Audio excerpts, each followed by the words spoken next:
Hello and welcome to Tech Talks by AdTech. I'm Shiny and I handle content for AdTech in India. Today we have with us Karthik Nagarajan, who's the Chief Content Officer at Wavemaker. He needs no introduction, but before joining GroupAm and Wavemaker, he was the country head for NM Insight, which is the JV between Nielsen and McKinsey.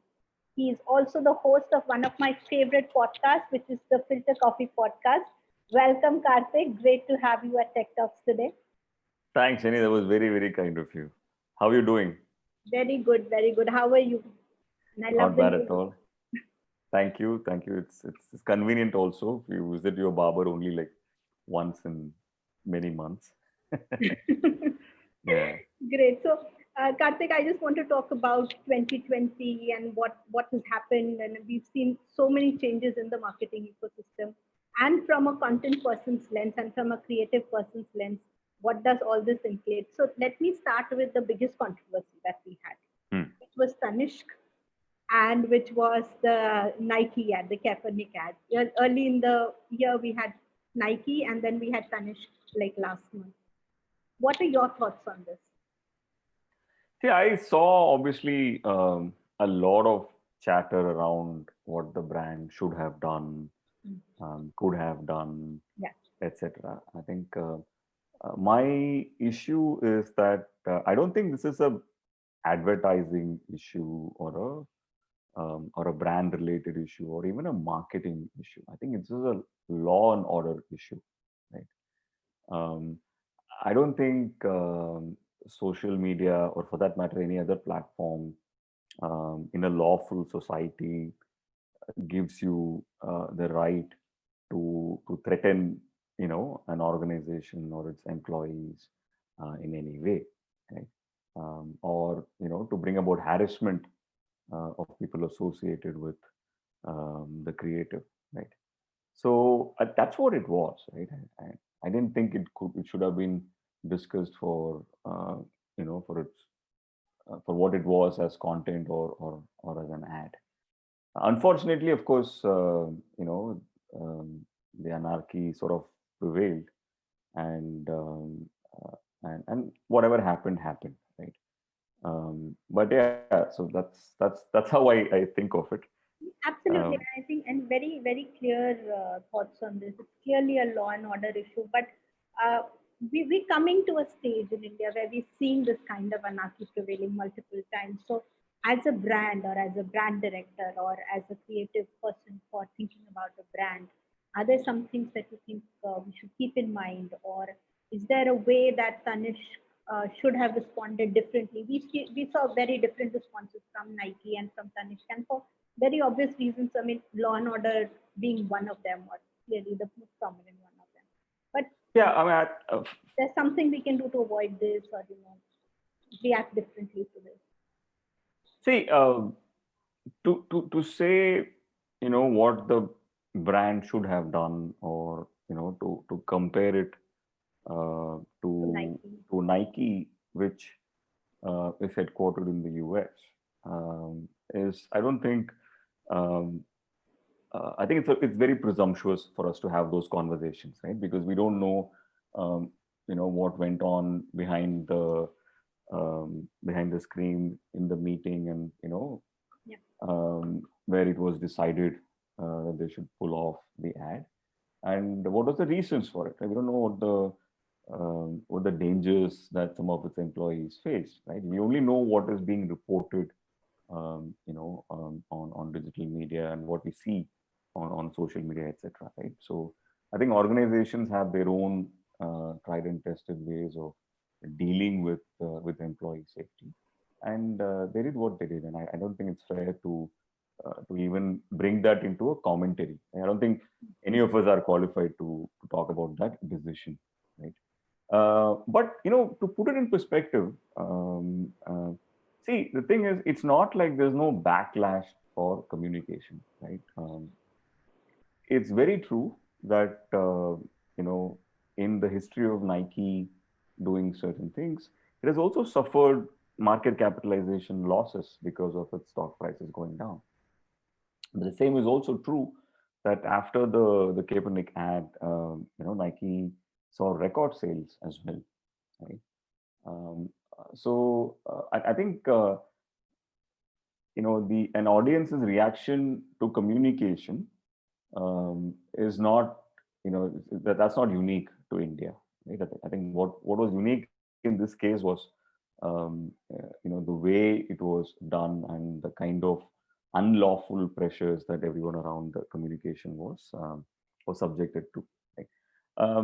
And I think the other angle to this, Shiny, is if you really look at Tanishq, or not just Tanishq, you take a brand like Brookborn Red Label, or you take a brand like Tata Tea, which has been doing Jagore for more than a decade and a half today. These are not brands who woke up one fine Wednesday morning and decided that we're going to do an ad which is a commentary on what is happening with the society, right? Uh, this is how these brands have cultivated their identity over many years, right? This is a very conscient approach that they've taken, a conscientious approach that they've taken to what the brand should be, what it should talk. And the reason for that is it always wanted to capture the imagination of a particular generation, right? Or imagination of a particular audience cohort. And it has always worked, and it will continue to be this way, right? I think we should not devalue an entire journey that a brand has taken basis one particular communication or one reaction to that. Okay. So taking on from that, Karthik, Hmm. if you want to, if you want to bring it to a larger umbrella, and we're seeing CSR budgets being a legal mandate, we are looking at brands like Tata Tea and Brook Bond taking a very strong stand on issues like nationalism, religion, inequality, environment, so many things, right? I think one of my most favorite ones is the Tata Tea voting campaign that said, Yes. Jagore, go and vote. I mean, that was such an important message. Now, how much of an impact do you think this actually has on society? I mean, have you seen any numbers, or have you, witnessed any radical changes in mindset because of that? How much of an impact does a brand, or a brand standing for something, actually has on consumers or on society? See, I think there are two parts to this discussion, Shiny. I think it's a great question to begin with. One part of this is, why should a brand do this, right? Why can't they just say that, hey, our tea tastes wonderful, it will refresh you, please have it in the morning, bye bye, right? Why can't a brand just say that, right? I think it is very clear through multiple researches that um, you know consumers relate to brands who stand for something very differently than brands who stand for something um, very functional, right? Or the USP of the product alone, right? I think when a brand takes on um, a position on what is happening around it, and it is natural because a brand and an organization lives in the same society that you and I live in, right? And if you want brands to be human, they should act human. So if they take a position, then many researchers have told us that it adds a lot of character to the brand, and it deeply impacts loyalty and intent to purchase in a very positive way, right? So there's enough numbers to sort of prove that. On the other hand, the corollary of this, a brand doing this, what is that impact on the society that we live in? I think that differs from category to category. Right? For example, when we did that particular version of Jagore in, I think, during the 2014 elections, it was for the first time that uh, a manifesto was submitted to all parties across party lines, to all parties, on what the agenda should be for women. And that campaign was called Power of 49. And the whole purpose of that campaign was to was to say that 49% of the electorate is women, and it is time that we tabled the concerns of women, right, across states, across regions, and across issues, right? So it required a brand to step in, to take that position, to invest in communicating that idea, to start that conversation, that discourse, that dialogue. And protagonists in this conversation were news anchors, were large celebrities, etc. Right. So it took all of that. It took that entire village to be able to arrive at that end where we created that manifesto, which all the political parties eventually accepted formally in public glare. Right. So I think a brand can have a huge, huge impact like that. Right? A lot of that impact is also, for example, if you take a Brook Bond Red Label or what a Nike does. These are two other examples that we spoke about. There are many, many more. Is also at a thinking level, right? At an emotional level. If you are creating the next generation of people who watch advertising, it certainly has an impact there as well, right? Um, and I think earlier you had spoken about CSR budgets coming down, etc. Right? I think, see, for better or worse, organizations in India have two parallel paths. One is the CSR path, and the other is the brand marketing path. These are two different budgets as well, right? In some cases, some organizations, they both sort of converge onto the same issues. Many times they really don't. Right? So there are advantages from that. There are disadvantages from that as well. But if you take, for example, an organization like Eureka Forbes and what it does with water in the country, there is more than palpable impact on the society that we live in. Sorry, very long-winded answer to a very straightforward question. Makes absolute sense, because this is a question that we have throughout. इससे कोई फर्क पड़ता भी है कि it's an important question to answer, and thank you for sharing that with us. So while brands have their own set of problems, we also 2020 has been an interesting year. Apart from COVID, we've seen supply issues also. Supply issues that we always had with digital, because digital was always the culprit everywhere. But this time we saw TV taking a beating. We saw channel rating issues coming up. We saw transparency issues happening on television. What do you think of all this? Where are we really headed? How can brands ever be in a safe environment?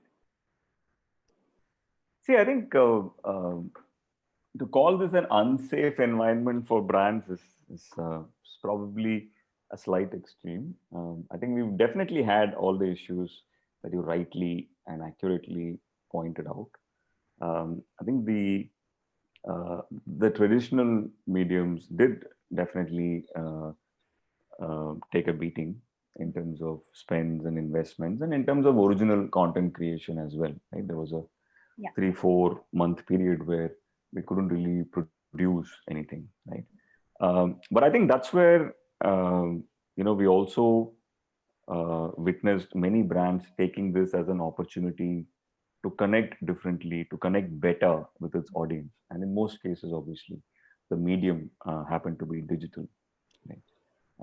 And in a way, I think it's been a good catalyst both for innovation as well as for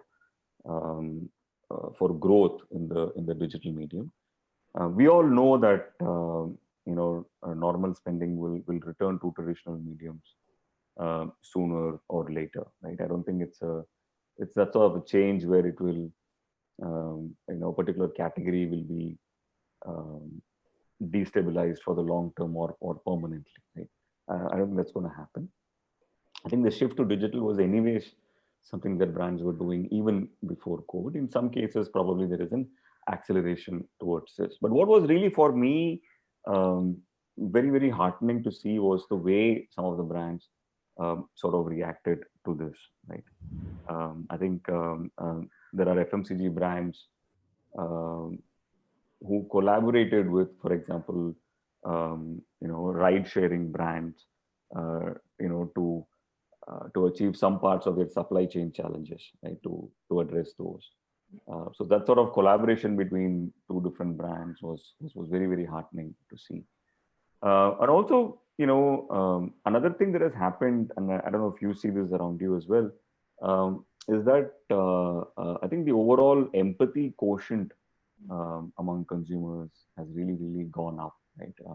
Communications which have sort of zeroed in towards that have also sort of won, right? I think a great example is what um, uh, Cadbury's did with its "Thank You" campaign. If you remember, across Z television network, and even with Mumbai Indians, and in many many other ways, Cadbury stood for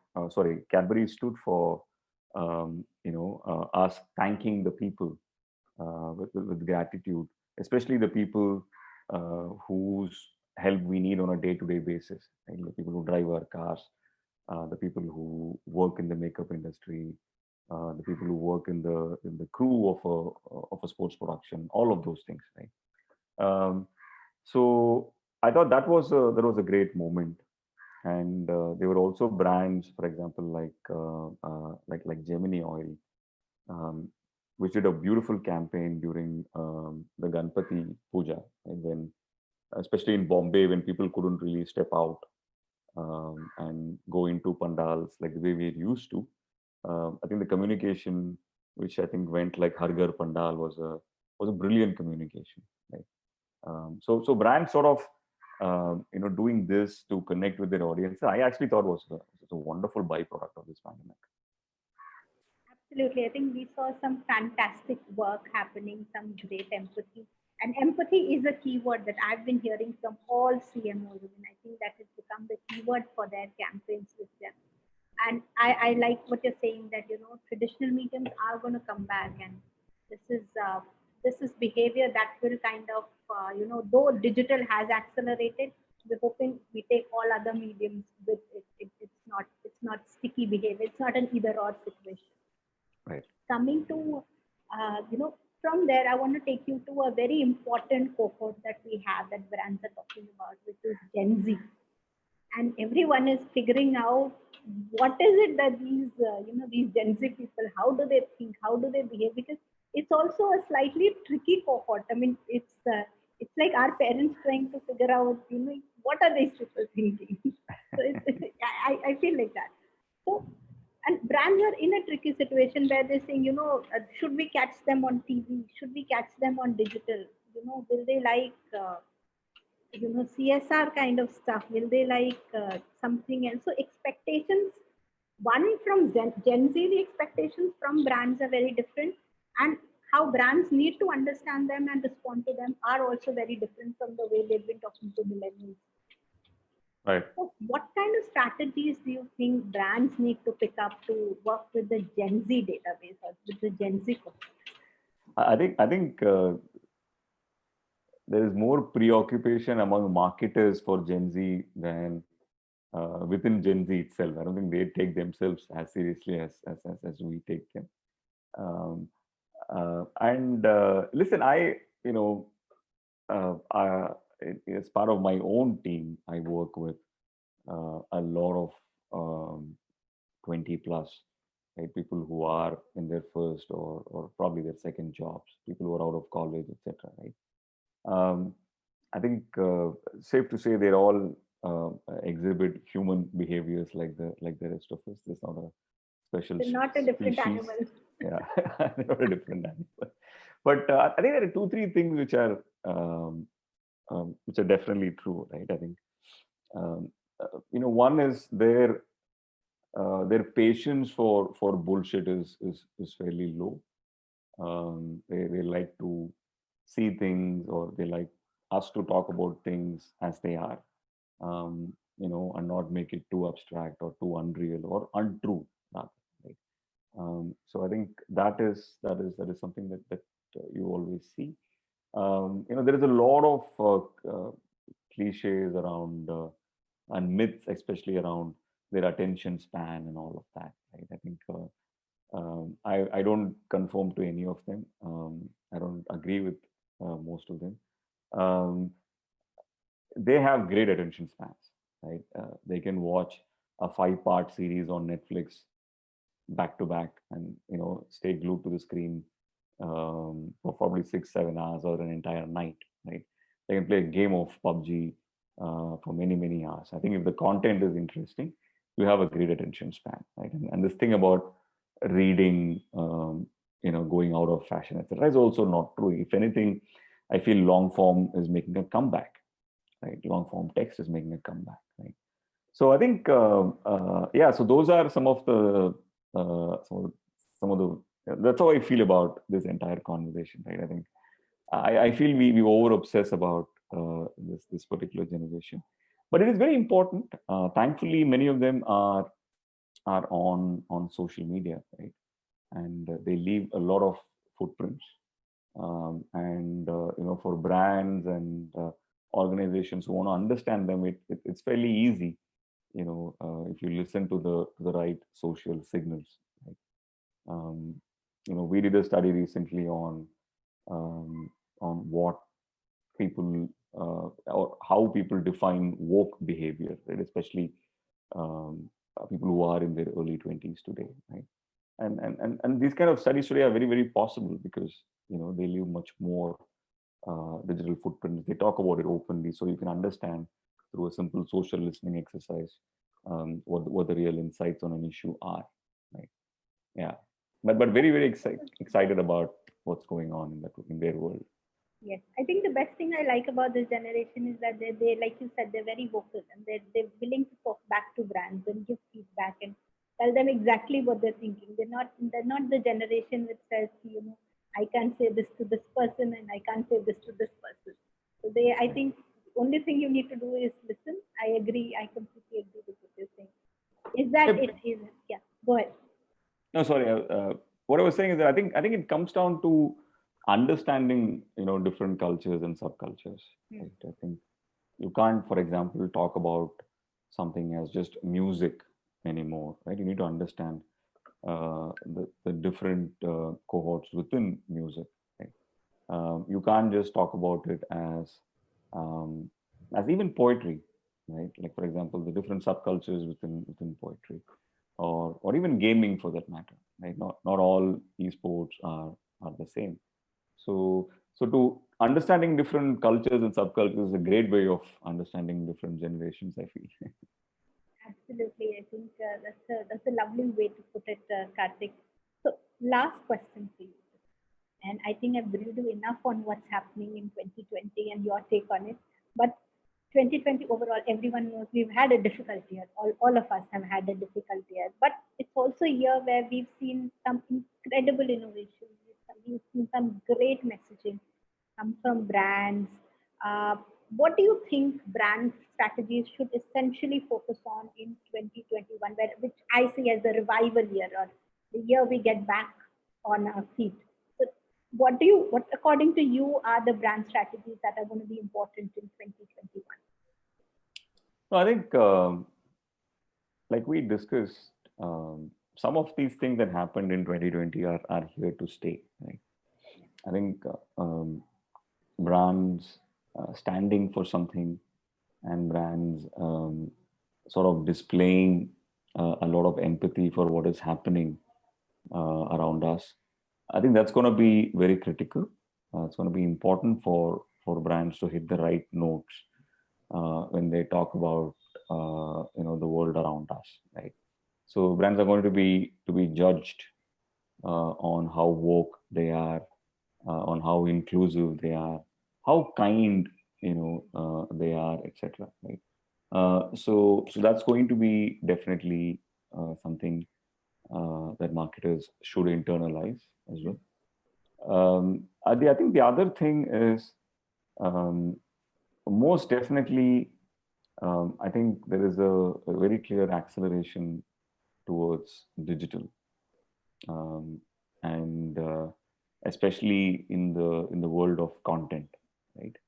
I think we're all going to see, and of course, it's no brainer, right? You ask anybody on the street, they will tell you that we're all going to consume more content on on on, on streaming devices. Um, on mobile devices through streaming than we ever did. Right? I think it's important for us to now think in terms of what does that mean for brand communication, and I don't mean just advertising, but I mean overall brand communication, which also involves integrations, etc. Right?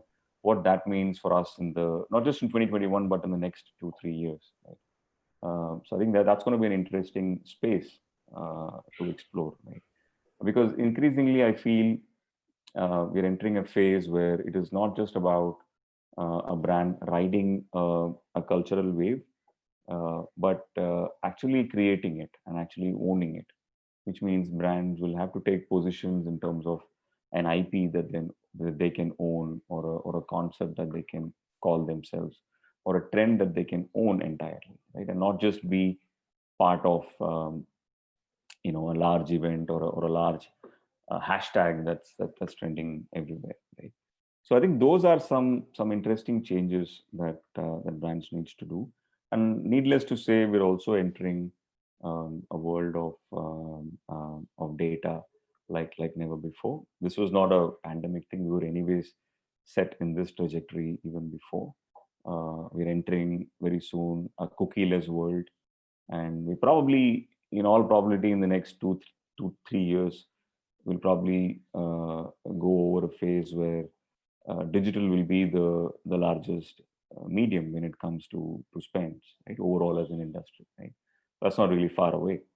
Uh, so all of these things, I think, is what will define the next 2-3 years. But 2021, like you rightly said, is definitely going to be about hope and about a better world, right?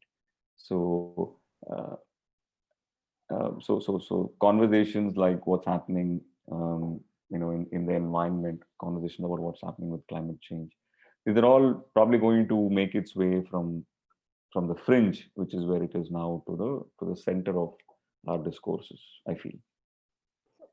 Are you saying that brands are also going to, what digital is enabling, because brands now need to have their own IPs, they need to have their, data contingency plan in place, which means a lot of first party data.